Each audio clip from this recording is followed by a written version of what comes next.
tayong lahat. Si Jesu Kristo'y nabuhay, nanaig sa kamatayan. Alleluia, alleluia. Panginoon ang naghirang sa timbos niyang bayan.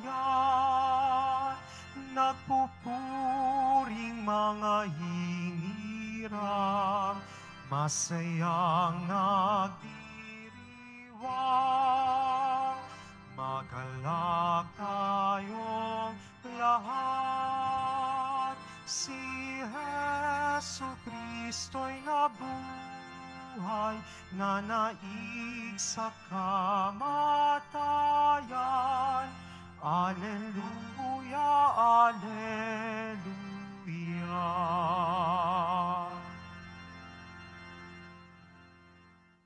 Sa ngalan ng Ama at ng Anak at ng Espiritu Santo. Amen. Sumainyo ang Panginoon. At sumaiyo rin.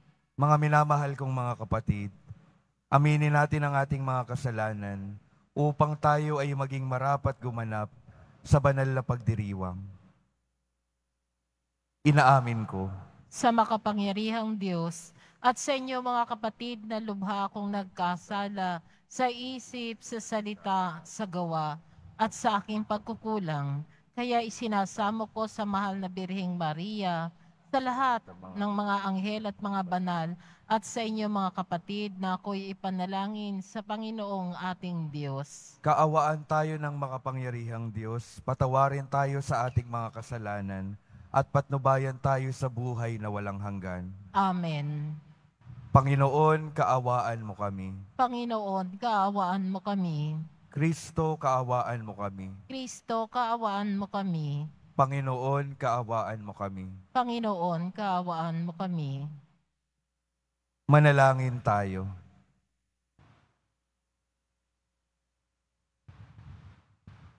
Ama naming makapangyarihan, gawin mo nga ang ginanap naming Pasko ng pagkabuhay ay maisaloob namin at maisakatuparan sa pagtataguyod mo sa pamamagitan ni Hesukristo, kasama ng Espiritu Santo, magpasawalang hanggan. Amen. Magsiupo na po ang lahat.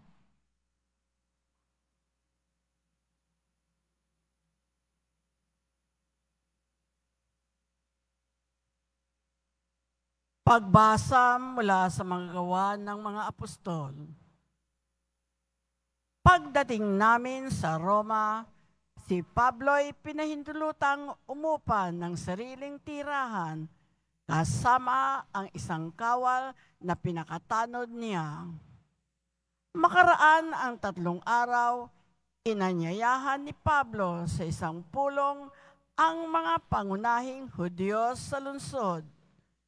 Nang makatipon na sila, sinabi niya, "Mga kapatid, bagamat wala akong ginawa laban sa ating bansa o sa mga kaugalian ng ating mga ninuno, hinuli ako sa Jerusalem at isinakdal sa kinatawan ng pamahalaang Romano.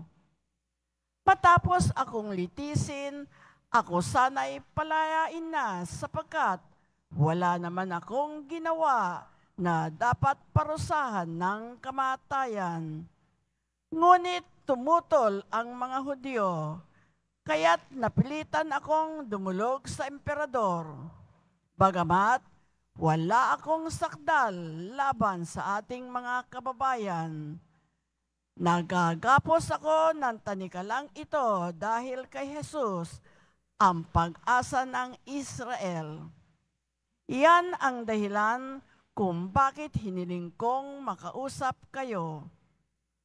Humigit kumulang sa 2 taong nanirahan si Pablo sa Roma, sa bahay na kanyang inuupahan, at tinanggap niya ang lahat ng nagsadya sa kanya. Hayagan at walang sagabal na nangangaral siya tungkol sa paghahari ng Diyos at sa Panginoong Hesukristo. Ang salita ng Diyos. Salamat sa Diyos. Poon, ang mga mabuti ay kapiling mo parati. Poon ang mga mabuti at kapiling mo parati. Ang Panginoong Diyos ay matatagpuan sa banal na templo. At doon naman sa mataas na langit, naroon ang trono. At magbuhat doon ay pinagmamasdan ang lahat ng tao. Walang maliligid anuman ang gawin ng lahat ng ito. Poon ang mga mabuti ay kapiling mo parati. Lahat ng mabuti, pati ang masama ay sinisiyasat.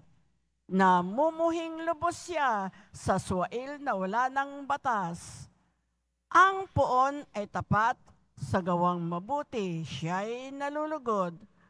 At sa piling niya, mabubuhay silang sa kanya'y sumunod. Poon ang mga mabuti ay kapiling mo parati. Magsitayo po ang lahat.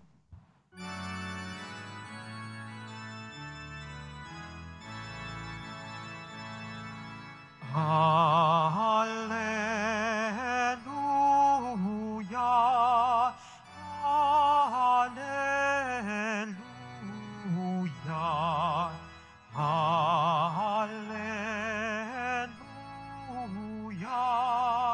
hallelujah.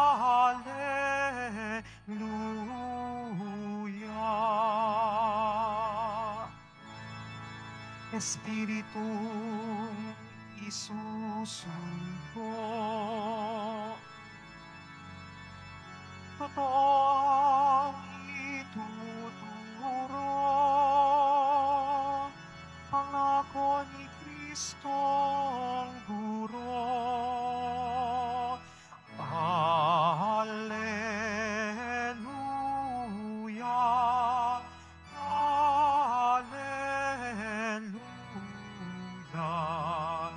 hallelujah,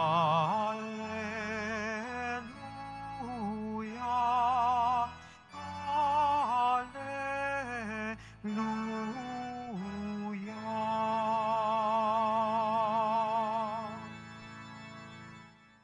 Sumainyo ang Panginoon. At sumaiyo rin. Ang mabuting balita ng Panginoon ayon kay San Juan. Papuri sa iyo, Panginoon. Noong panahong iyon, lumingon si Pedro at nakita niyang sumusunod ang alagad na minamahal ni Jesus. Yaong humilig sa dibdib ni Jesus nang sila'y naghahapunan at nagtanong, Panginoon, sino po ang magkakanulo sa inyo? Nang makita siya ni Pedro, tinanong nito si Jesus, Panginoon, ano po naman ang mangyayari sa taong ito? Sumagot si Jesus, kung ibig kong mabuhay siya hanggang sa pagbabalik ko, ano sa iyo? Sumunod ka sa akin. Kumalat sa mga kapatid ang balitang hindi mamamatay ang alagad na ito. Bagamat hindi sinabi ni Jesus na hindi siya mamamatay, kundi kung ibig kong mabuhay siya hanggang sa pabalik ko, ano sa iyo? Ito nga ang alagad na nagpatotoo tungkol sa mga bagay na ito. Siya rin ang sumulat ng mga ito. At alam naming tunay ang kanyang patotoo. At marami pang ginawa si Jesus na kung susulating lahat, inaakala kong hindi magkakasya kahit sa buong daigdig ang mga aklat na masusulat. Ang mabuting balita ng Panginoon. Pinupuri ka namin, Panginoong Hesukristo. Magsiupo na po ang lahat. Magandang umaga po sa inyong lahat, mga minamahal kong mga kapatid na naririto at kasama natin online. Good morning po. Pakingitian naman po yung mga katabi, pakisabi, magandang umaga. Nakapag-agahan na po ba kayo?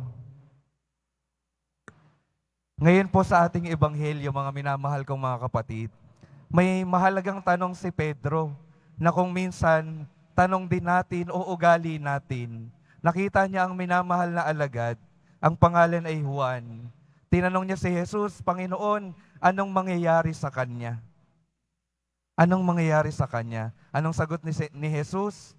Ano naman sa iyo? Parang gusto niyang sabihin, anong pakialam mo? kung anong gusto kong mangyari sa Kanya. Ang sabi ni Jesus, sumunod ka sa akin. Anong sinasabi sa atin ng ating Panginoon? Sa ating pagsunod sa Kanya, lahat tayo po, mga anak ng Diyos, lahat tayong mga binyagan, may kanya-kanyang tungkulin bilang mga alagad niya. At ang nais ng Panginoon na bigyan natin ng tuon ay yung ating sariling pagtugon sa Kanya. Dahil kung minsan, napipigilan tayo ng pagkukumpara sa kakayahan ng ibang mga tao. Siya na lang gumawa ng lahat, magaling naman siya. Siya na lang gumawa ng lahat, marami naman siyang alam. Ako wala akong alam, kakaunti ang kaalaman ko. Siya na lang, sila na lang, wag na lang ako. Hindi ho ba ganun tayo kung minsan, kapag nakikita nating mas magaling yung iba, sila na lang, tayo, pahinga na lang. Hindi po ganoon ang itinuturo ng ating Panginoon. Sinasabi niya, sumunod pa rin kayo sa akin, kahit ano paman yung kakayahan mo. Kahit na sa tingin mo, maliit yung kakayahan mo, kakaunti yung kaalaman mo, basta ialay mo sa paglilingkod sa akin, ako nang bahalang magpalaki nito. At magandang tingnan po, sa ating ebanghelyo at sa ating pagbasa, tatlong mga tao na iba-iba yung tungkulin, iba-iba yung misyon, pero pare-parehong pagtugon sa Diyos. Makikita po natin sa unang pagbasa, si San Pablo, dating Hudyo na umuusig sa mga Kristiyano, dahil nakatagpo niya yung Panginoon, hinayaan niyang mapakinggan niya yung Panginoon. Anong nangyari sa kanyang buhay? Ang dating umuusig, ngayon nagpapahayag ng mabuting balita sa kung saang-saang lugar. At napakinggan natin sa unang pagbasa, umabot na siya ay ikinulong sa isang tahanan sa Roma. Meron pang nagbabantay sa kanya. Pero hindi napigilan ng pagkukulong ng mundong ito, yung pagpapahayag niya ng mabuting balita. Magandang tingnan po sa atin, kung minsan kapag nahihirapan na yung buhay natin, tumitigil na tayo sa pagpapahayag ng mabuting balita. Tumitigil na tayong manampalataya sa Diyos dahil sa mga pagsubok, mga pinagdadaanan. Nawa matularan natin si San Pablo, kahit na sa gitna ng mga hindi makataong ginagawa sa kanya, patuloy niyang ipinapahayag yung kabutihan at pagmamahal ng Diyos sa lahat ng tao. Hindi napigilan ng ibang tao at hindi napigilan ng kulungan ang kanyang misyon. Si San Pedro, ang misyong ipinagkaloob sa kanya, pangalagaan ang ating simbahan, pamunuan ang simbahang ipinagkatiwala sa kanya ng ating Panginoong Jesus Nazareno. Si San Juan, ang minamahal na alagad. Siya, kung makikita po natin sa kwento ng mga apostol, siya lamang yung hindi namatay. Ano yung naging tungkulin niya? Ano yung naging mission niya? Isa siya sa mga nagpatotoo sa mga kwento ng Panginoon sa pamamagitan ng pagtuturo at pagsusulat ng mabuting balita. Kung titingnan po natin, may nagsulat ng mabuting balita, may nangaral ng mabuting balita, may nangalaga sa mga taong dapat bigyan ng mabuting balita. Mga minamahal kong mga kapatid, pinapakita po sa atin na sa ating simbahan, iba-iba tayo ng maaring maihandog sa ating Panginoon.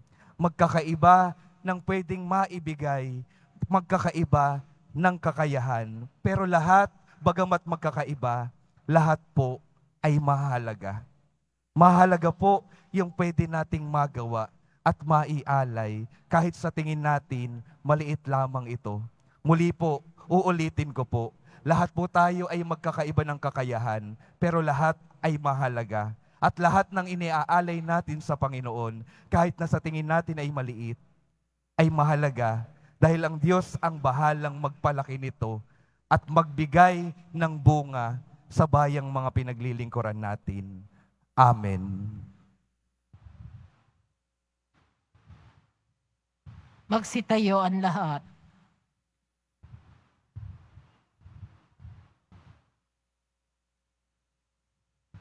Minamahal kong mga kapatid, si Jesus na nakipamuhay sa mga tao upang maglingkod bilang pagsunod sa kanyang Ama, ay nagnanais na unahin natin ng higit sa lahat ang mga bagay na nakalulugod sa Diyos. Sa bawat panalangin ng ating sasabihin, Panginoon, ikaw ang lahat sa amin. Panginoon, ikaw ang lahat sa amin. Ang mga pinuno ng simbahan, naway maging mga tunay na lingkod na kumikilos ng may pagmamalasakit na katulad ng ipinakita ni Kristo sa kanyang mga apostol.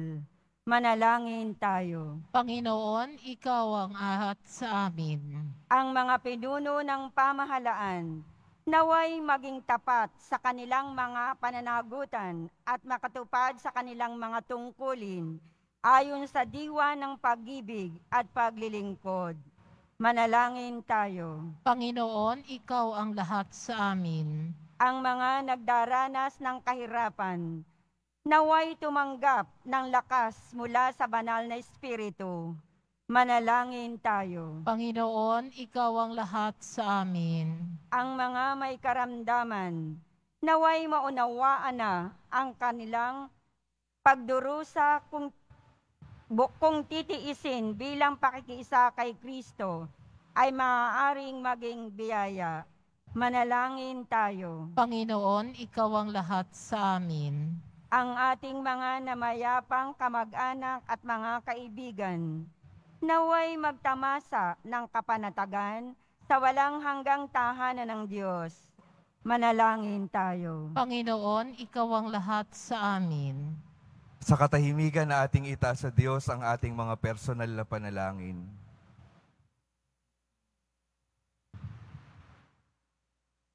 Manalangin tayo. Panginoon, ikaw ang lahat sa amin. Ama, binigyan ng iyong anak ng higit na pagpapahalaga sa lahat ang mga bagay na makalulugod sa iyo, kahit humantong pa sa kanyang pagpapakasakit para sa sangkatauhan. Loobin mo na lagi namin siyang maparangalan. Sa tuwing ginagawa namin siyang maparangalan, sa tuwing ginagawa namin siyang pinakamahalaga sa aming buhay, hinihiling namin ito sa pamamagitan ni Kristo na aming Panginoon. Amen. Magsiupo na po ang lahat.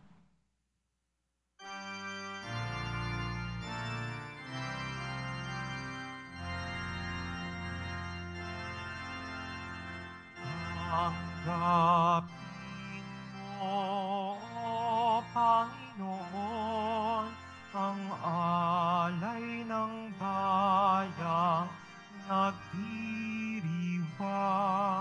Puhunan mong bigay ang alak at tinapay, handog ng pagkabuhay. Pinupuri kita, Poon, sapagkat ako'y iniligtas. Mga kaaway di makuhang matuwa mula sa libingan. Tanggapin mo, O Panginoon, ang alay ng bayang nagdiriwang. Puhunan mong bigay ang alak at tinapay, handog ng pagkabuhay. Magsitayo po ang lahat. Manalangin kayo mga kapatid upang ang paghahain natin ay kalugdan ng Diyos Amang makapangyarihan. Tanggapin nawa ng Panginoon itong paghahain sa iyong mga kamay, sa kapurihan niya at karangalan sa ating kapakinabangan at sa buong sambayanan niyang banal. Ama naming lumikha, sa banal na paghahaing ito, maihanda nawa ang aming kalooban ng pagdating ng Espiritu Santo, na siyang ikapagpapatawad ng mga kasalanan. Iniluluhog namin ito sa pamamagitan ni Jesucristo, kasama ng Espiritu Santo, magpasawalang hanggan. Amen. Sumainyo ang Panginoon. At sumaiyo rin. Itaas sa Diyos ang inyong puso at diwa. Itinaas na namin sa Panginoon. Pasalamatan natin ang Panginoong ating Diyos. Marapat na siya ay pasalamatan. Ama naming makapangyarihan, tunay ngang marapat na ikaw ay aming pasalamatan. Ngayong ipinagdiriwang ang paghahain ng Mesiyas, ang maamong tupa na tumubos sa aming lahat. Ang katawan ng anak mong sa krus na bayubay ay handog ng pag-ibig na walang kapantay. Ito ang paghahaing ganap mong kinalugdan. Ito ang nilunggati ng dating pag-aalay. Ang buong sarili ng anak mong si Jesus ay inihain sa iyo upang kami matubos. Siya ang dambana at paring naghahandog. Siya pa rin ang tupang handog na ibinukod.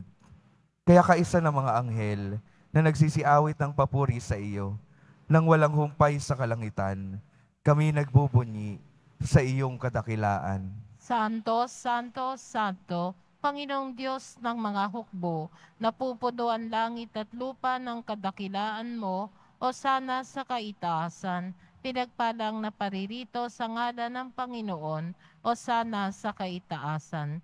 Magsiluhod po ang lahat. Ama naming banal, ikaw ang bukal ng tanang kabanalan. Kaya't sa pamamagitan ng iyong Espiritu, gawin mong kaloob ang mga ito upang para sa amin maging katawan at dugo ng aming Panginoong Hesukristo.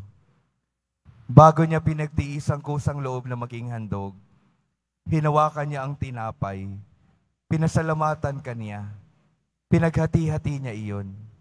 Iniabot sa kanyang mga alagad at sinabi, "Tanggapin ninyong lahat ito at kanin. Ito ang aking katawan na ihahandog para sa inyo."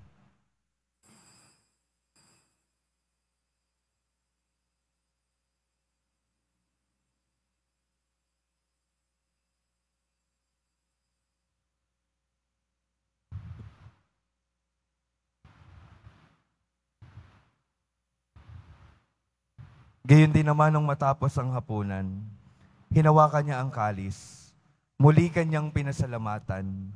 Iniabot niya ang kalis sa kanyang mga alagad at sinabi, "Tanggapin ninyong lahat ito at inumin. Ito ang kalis ng aking dugo, ng bago at walang hanggang tipan. Ang aking dugo na ibubuhos para sa inyo at para sa lahat, sa ikapagpapatawad ng mga kasalanan. Gawin ninyo ito sa pag-alala sa akin."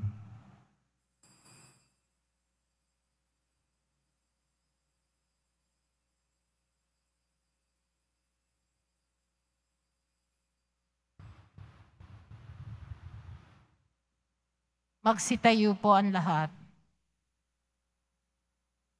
Ipagbunyi natin ang misteryo ng pananampalataya. Si Kristo'y namatay, si Kristo'y nabuhay, si Kristo'y babalik sa wakas ng panahon.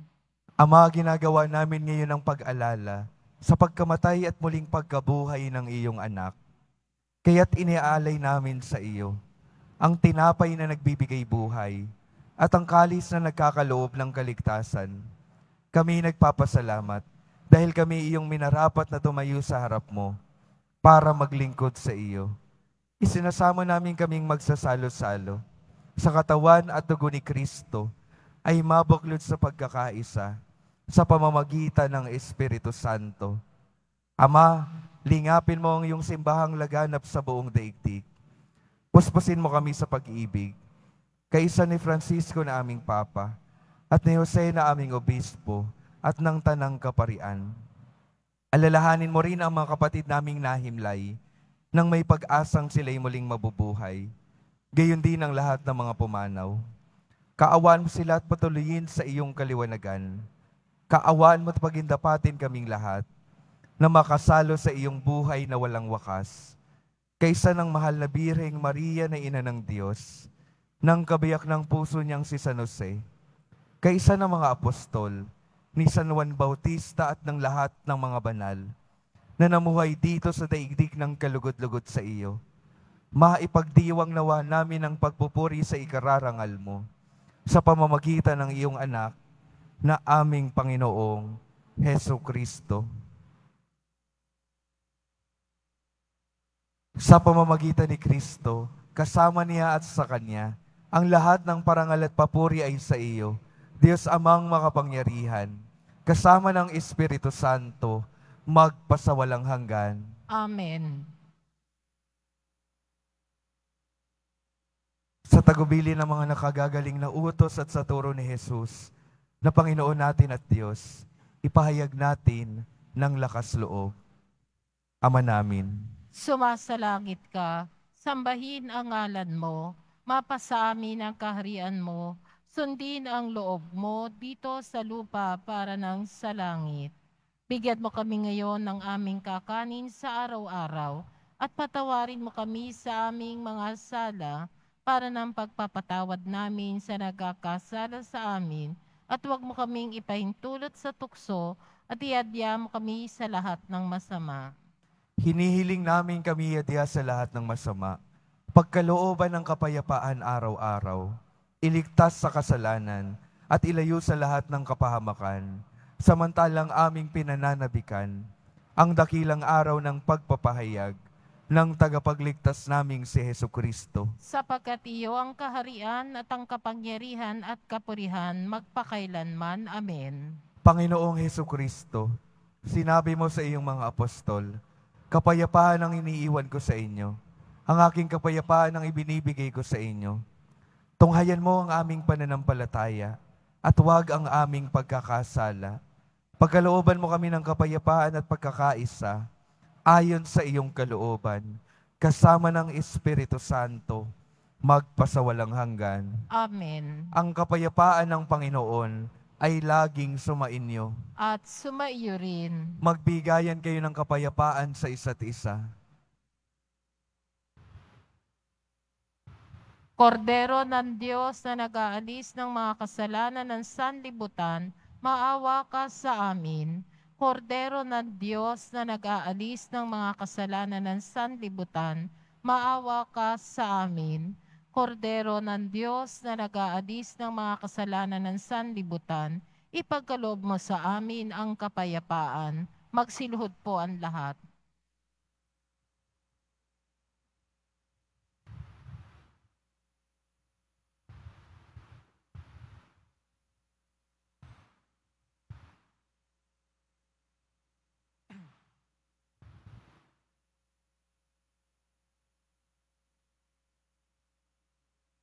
Ito ang kordero ng Diyos. Ito ang nag-aalis ang kasalanan ng sanlibutan.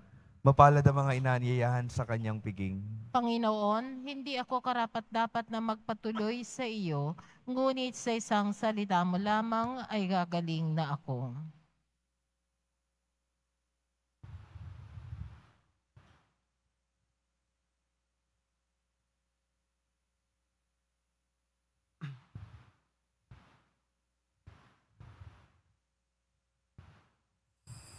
Para sa lahat ng tatanggap ng banal na komunyon, sasagot po tayo ng amen pagkasabi ng pari o ng lay minister ng katawan ni Kristo at isubo agad sa bibig bago umalis sa harapan ng pari o lay minister.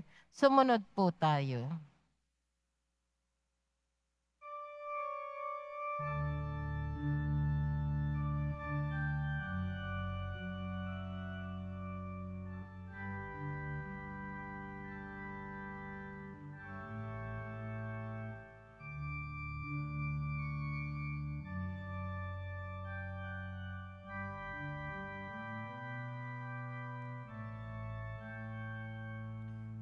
Huwag limutin nakaraang araw.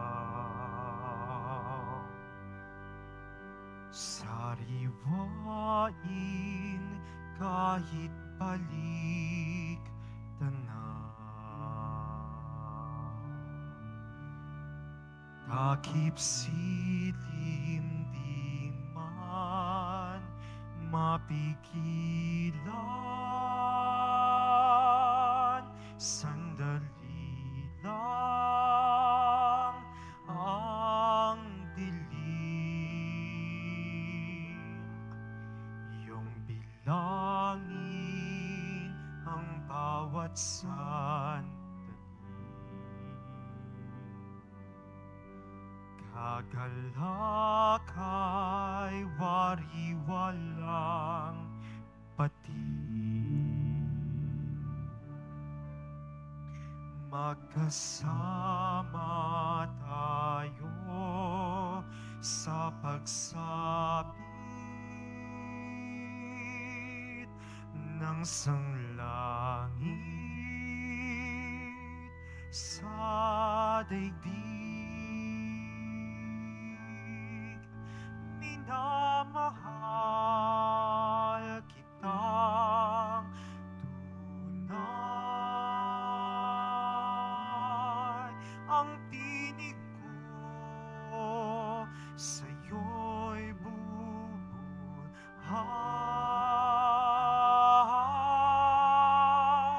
Sambitin mo ang aking himig at ako sa iyo'y aawit.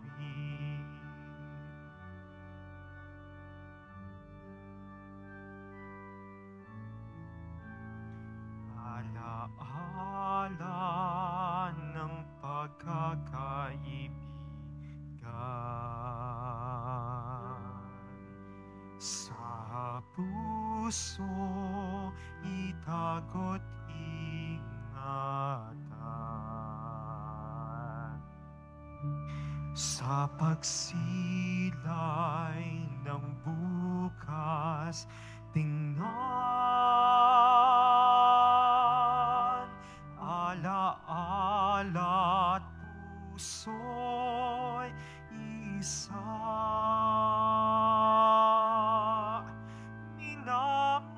Minamahal kitang tunay. Ang tinig ko sa'yo'y buhay.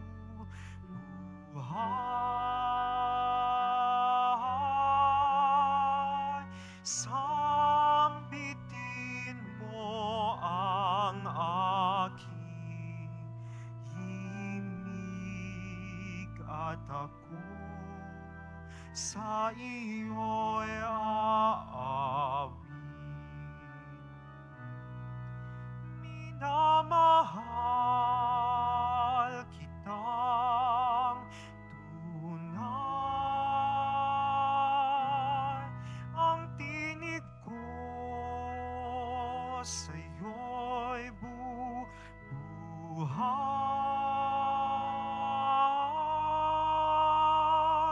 Sambitin mo ang aking himig at ako sa iyo'y aawit.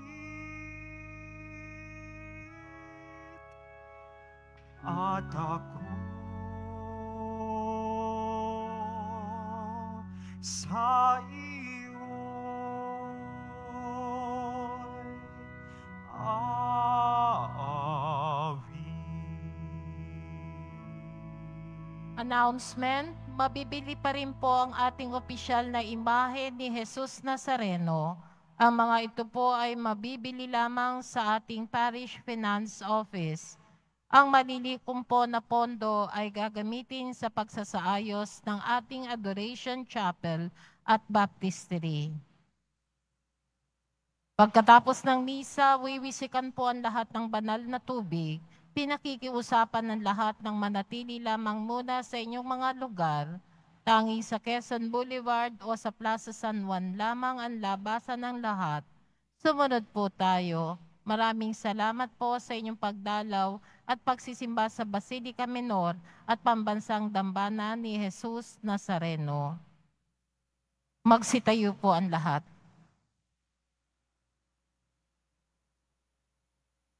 Manalangin tayo. Ama naming mapagmahal, pahintulutan mong sa aming pagdalangin. Kaming itinawid mo mula sa luma patungo sa bago, na dulot ng banal na salo-salo, ay makapagbago nawa sa aming kalooban, sa pagsisikap naming ang luma'y talikdan, sa pamamagitan ni Jesucristo, kasama ng Espiritu Santo, magpasawalang hanggan. Amen. Mga minamahal kong mga kapatid, ang patuloy pong paanyaya sa atin, patuloy nawa tayong makatugon sa misyon na ipinagkaloob sa atin ng Panginoon. Ano man yung ating kakayahan, maliit man sa ating tingin, ay patuloy nating ialay sa Diyos at hayaan natin na ang Diyos palakihin ang ating mga pagbabahagi upang tayo nawa ay maging mabuting balita ng Panginoon sa mundong ito. Sumainyo ang Panginoon. At sumaiyo rin. Mahal na poong Jesus Nazareno, inihiyag mo sa pamamagitan ng krus ang walang maliw na pag-ibig ng Diyos sa sangkatauhan. Pakinggan mo ang kahilingan ng iyong angkan na nagsusumamo sa iyo. Makamtanawa nila ang iyong katugunan at tanggapin ang kasagutan na may utang na loob na tinatanaw. Basbasan din po ninyo ang mga daladala nilang mga imahen at dasalan. Sa pamamagitan ng bendisyon na ito, naway maalala nila ang mga pangako nila noon sa binyag, na ikaw ay kanilang iibigin at paglilingkuran bilang Panginoon, magpasawalang hanggan. Amen. At pagpalain kayo ng makapangyarihang Diyos, Ama, Anak at Espiritu Santo. Amen. Humayo kayong mapayapa, taglay ang pag-ibig ng poong Jesus Nazareno. Salamat sa Diyos.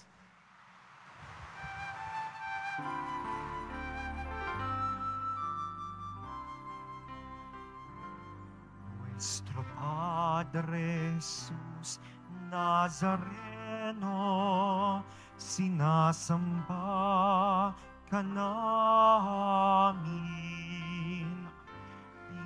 Pinipintuho ka namin.